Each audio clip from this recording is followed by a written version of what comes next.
Halo, assalamualaikum teman-teman semuanya. Berjumpa lagi dengan saya. Kali ini saya akan menyusuri kota Gorontalo. Pagi ini tepatnya tanggal 15 April 2021. Saat ini saya ada di pusat pertokoan kota Gorontalo yang ada di Jalan Es Parman. Kita bisa lihat jalanan ini sangat sunyi karena kan di pagi hari ini belum ada aktivitas kecuali para pembersih jalan yang ada melakukan aktivitas.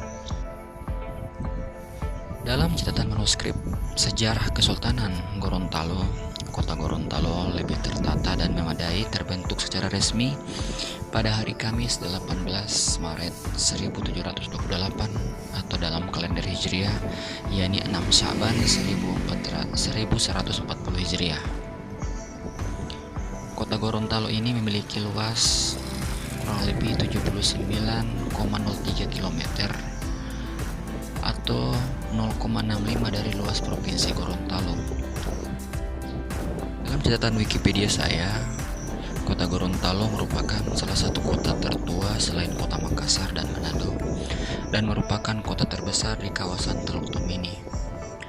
Dalam catatan sejarah, Semenanjung Gorontalo secara umum dan kota Gorontalo secara khusus merupakan salah satu penyebaran agama Islam di kawasan timur selain Ternate dan Bone. Saat ini saya ada di Jalan Teguh Umar. Terlihat ada beberapa toko yang masih tutup, menandakan geliat ekonomi belum berjalan. Namun sedikit lagi, mungkin di jam 8 atau jam 9 akan terlihat banyak lalu lalang bentor daerah ini, karena memang jalan ini adalah jalan yang menghubungkan pusat kota dan pasar sentral yang ada di sebelah utaranya.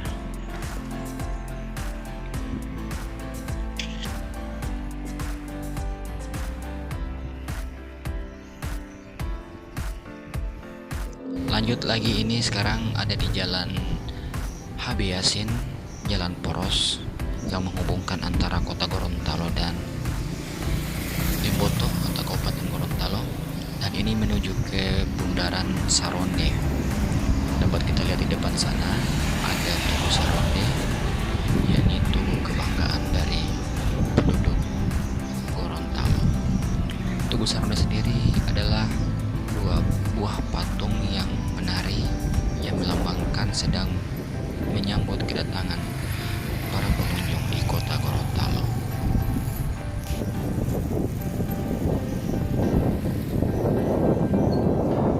Di samping kanan ini dapat teman-teman lihat ada bangunan Pertamina, yaitu Pertamina yang tertua yang ada di kota Gorontalo.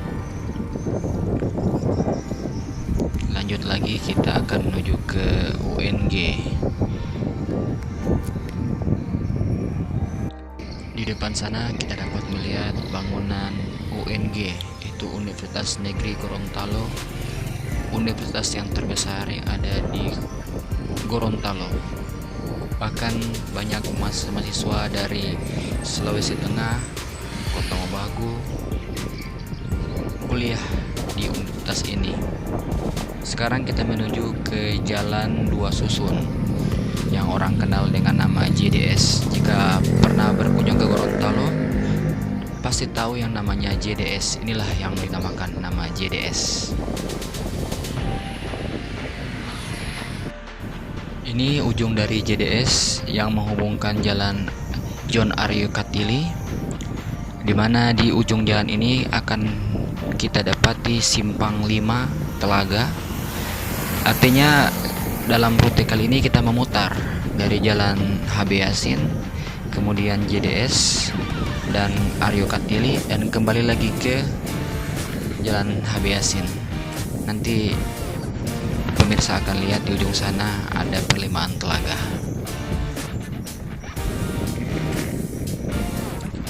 Selain itu, Gorontalo juga memiliki falsafah yang dikenal dengan bahasa Gorontalonya adati, uloh lo tosariati, syariati, uloh lo Qurani, dan dalam bahasa Indonesia dapat diartikan menjadi adat bersendikan syara bersendikan kitabullah.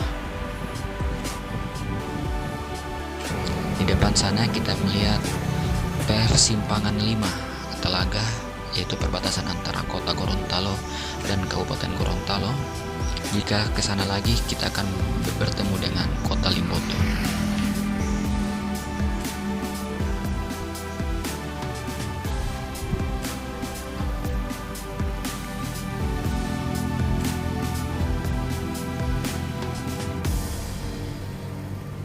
Ini merupakan penghargaan Adipura yang didapatkan oleh Kota Gorontalo pada tanggal 12 Juni 2006. Selamat pagi guys. Ini yang pertama di penerimaan Telaga atau dikenal dengan Simpang 5 Telaga. Inilah Simpang 5 Telaga itu guys. Jadi sudah berjalan sekitar 8 km, sudah memperlihatkan pemandangan jalan di Kota Gorontalo selama Ramadan. Kebetulan saya merekam ini pada saat hari ketiga Ramadan. Jadi saya akan menyusuri jalan-jalan. Mungkin yang belum mengenal Kota Gorontalo, saya akan explore bagaimana jalan-jalan. Jadi tetap saksikan, dan jangan lupa subscribe dan like. Thank you.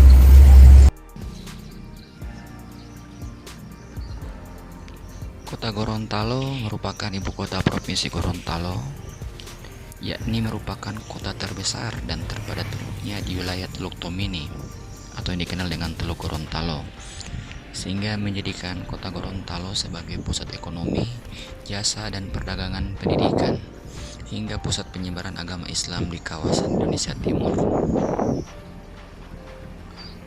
Lanjut lagi, ini adalah Jalan HB Yasin yang menghubungkan kota Gorontalo dan Bone Bolango. Ini jalanan sangat padat jika pada jam-jam sibuk, bisa sampai 10 hingga 15 menit untuk mencapai perlimaan Telaga apabila dalam keadaan ramai ya. Apalagi pada saat Ramadan menjelang buka puasa, jalan ini sangat sibuk. Ditambah yang membuat jalan ini ramai adalah pertokoan-pertokoan yang sudah mulai merambah ke daerah sini. Padahal kita tahu bersama pertokoan-pertokoan itu awalnya hanya ada di pusat kota Gorontalo yang ada di Jalan Esparman tadi yang saya lewati.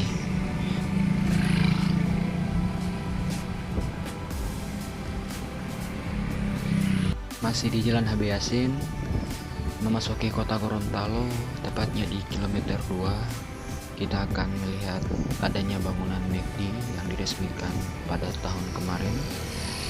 Ini ada persimpangan yang menuju Jalan Raden Saleh dan menuju ke Jalan Gunung Tilong Kabila atau ke Jalan Air Konio. Setelah itu, di depan sana kita akan bertemu dengan Tugu Saronde, kurang lebih 1 km di depan.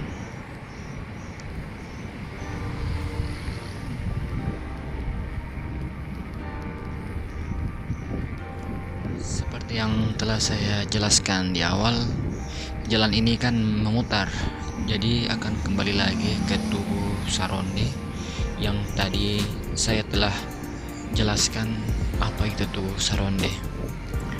Ini mungkin ada sekitar 1 kilo lagi akan memasuki tugu tersebut.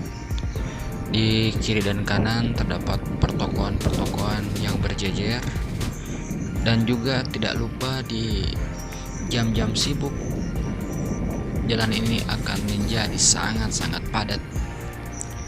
Jadi disarankan jika berkunjung ke kota Gorontalo dan melewati jalan ini di jam-jam sibuk seperti dari jam 9 hingga jam 4 sore, alangkah baiknya kita memutar lewat Jalan Aryo Katili atau jalan yang saya sebutkan tadi. Itu cenderung lebih cepat sampainya ketimbang memaksakan lewat sini. Ini di depan saya ini ada kendaraan khas Gorontalo, yaitu bentor, becak, motor, gabungan antara becak dan motor. Jika di Jawa ada sepeda yang menjadi becak, maka lain halnya di Gorontalo ada motor yang menjadi becak, yaitu becak motor.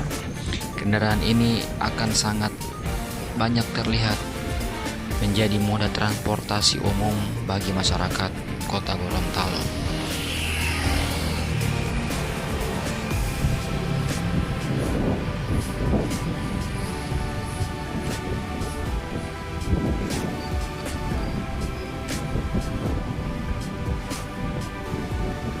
Oke guys, sekarang kita ada di pusat kota Gorontalo, ditandai dengan adanya Tugu Saronde. Inilah namakannya yang Tugu Saronde. Jika Anda sudah di sini berarti inilah pusat kota Gorontalo.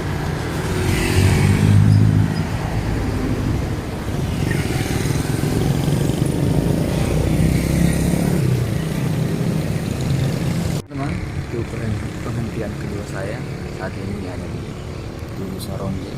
Bisa dilihat di belakang saya Tugu Saronde. Inilah pusat kota Gorontalo. Dari sini kita dapat menuju ke segala arah. Ke sebelah sana itu jalan untuk ke pusat pertokoan. Dari kembali saya buat cara itu lewat jalan ini dan lewat jalan ini. Dan jika ke sini kita akan kembali ke jalan yang menuju UNG tadi. Oke, terima kasih.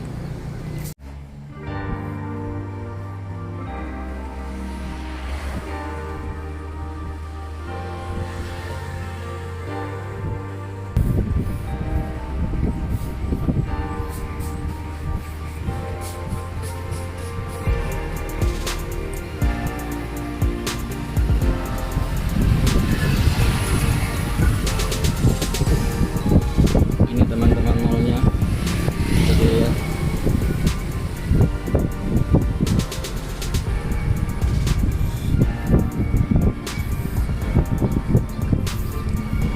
Mall.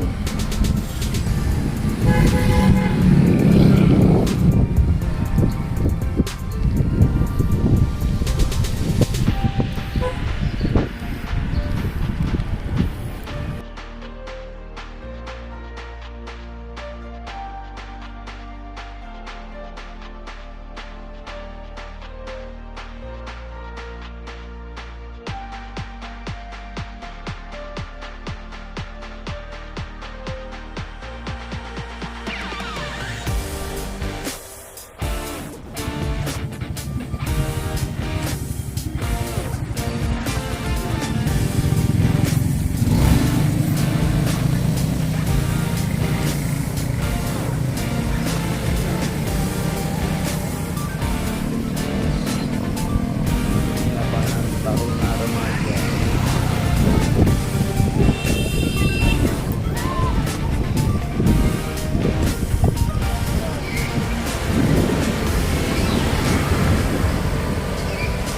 Kita akan putar sekali lagi. Nah, seperti apa lapangan ini?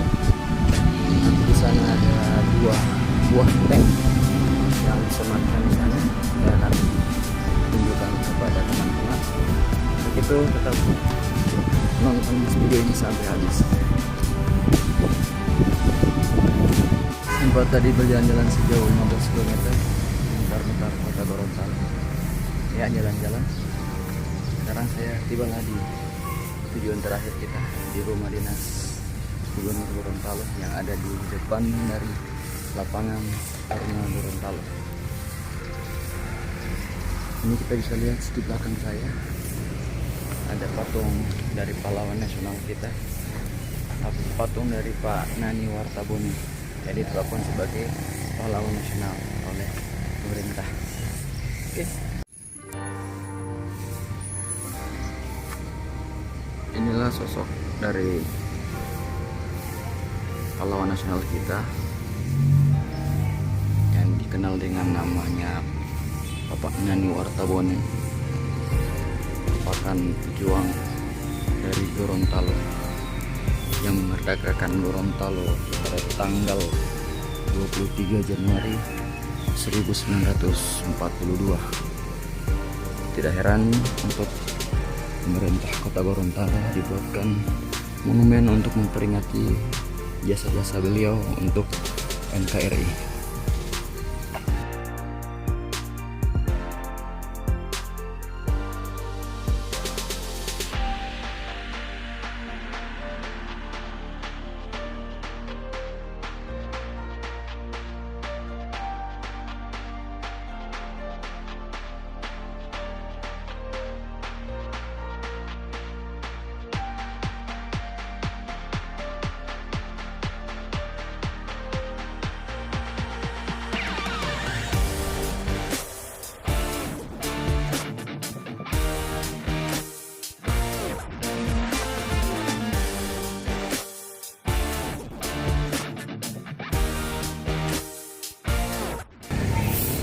Oke, terima kasih telah menonton video saya.